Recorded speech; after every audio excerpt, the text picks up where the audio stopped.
L'amour de Dieu et du prochain ne consiste pas à célébrer les fêtes païennes, ni à se conformer aux traditions mondaines ou à chercher à sanctifier ce que Jéhovah trouve abominable. Les églises sont devenues des clubs d'amis et des repères de personnes charnelles qui connaissent quelques versets bibliques.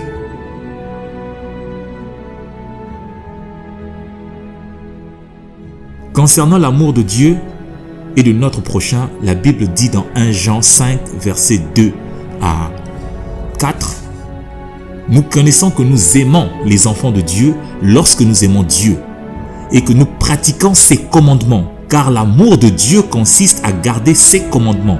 Et ses commandements ne sont pas pénibles. Parce que tout ce qui est né de Dieu triomphe du monde. Et la victoire qui triomphe du monde, c'est notre foi. » C'est par les commandements de Dieu que nous saurons comment aimer Dieu et comment aimer notre prochain.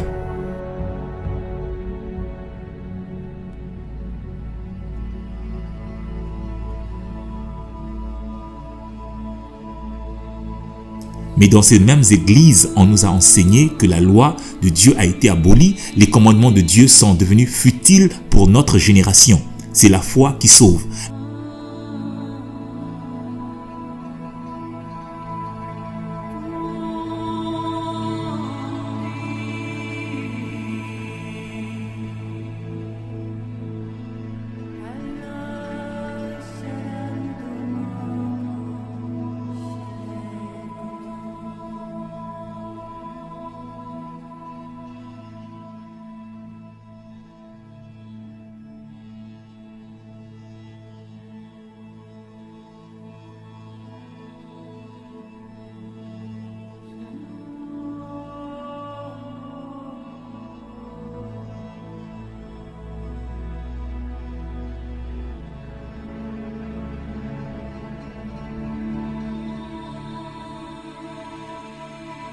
Et encore, ils ne savent même pas comment définir foi.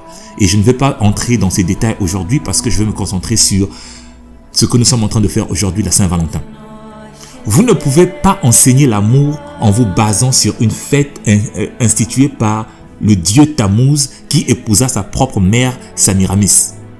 Il n'est pas normal qu'un pasteur puisse encourager les gens à prendre part aux fêtes mondaines et à ignorer les fêtes de Jéhovah qui sont éternelles. Jéhovah a dit que ces fêtes sont éternelles. Et ces fêtes, il les a données dans Lévitique 23. Mais aujourd'hui, dans les églises, on prolifère une fête que Tammuz et Samiramis ont dit que nous allons instituer cette fête afin que notre amour soit reconnu éternellement. Et chaque fois que vous vous envoyez des roses, chaque fois que vous enseignez ces choses-là dans les églises, que vous encouragez cela, vous êtes en train de perpétuer le culte de Tammuz d'une manière ou d'une autre, tout en ignorant le culte de Jéhovah, qui a dit qu'il veut que ces fêtes soient éternelles. Il y a cette fête biblique dans Lévitique 23. Je vous invite à aller lire Lévitique 23 pour ceux qui ne sont pas au courant de quelles sont les fêtes de l'Éternel. Et ça commence par le Shabbat, où on vous a changé le Shabbat le jour du dimanche, par ces mêmes entités spirituelles et démoniques. Chers pasteurs, apôtres, prophètes et autres chrétiens, pour certains d'entre vous, vous avez prié depuis des décennies, depuis des années pour un réveil spirituel de l'Église. Je suis honoré de vous dire que Dieu vous a exaucé. Mais vous êtes encore incapable de voir ce réveil spirituel. C'est pourtant simple. Aujourd'hui, plusieurs personnes sortent de vos églises car elles sont maintenant éveillées. Elles ont compris que l'obéissance aux lois de Dieu est le cœur de la Bible. Elles ont compris que la personne qui est sauvée doit porter du fruit ou manifester son salut par les œuvres. Car la foi sans œuvre est morte, comme le dit l'apôtre Jacques.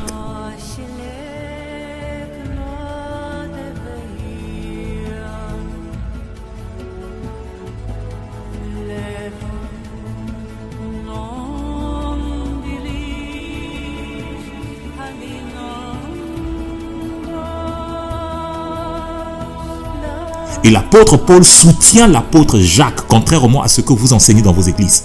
Éphésiens 2, 8 à 10. Car c'est par la grâce que vous êtes sauvés par le moyen de la foi. Et cela ne vient pas de vous, c'est le don de Dieu.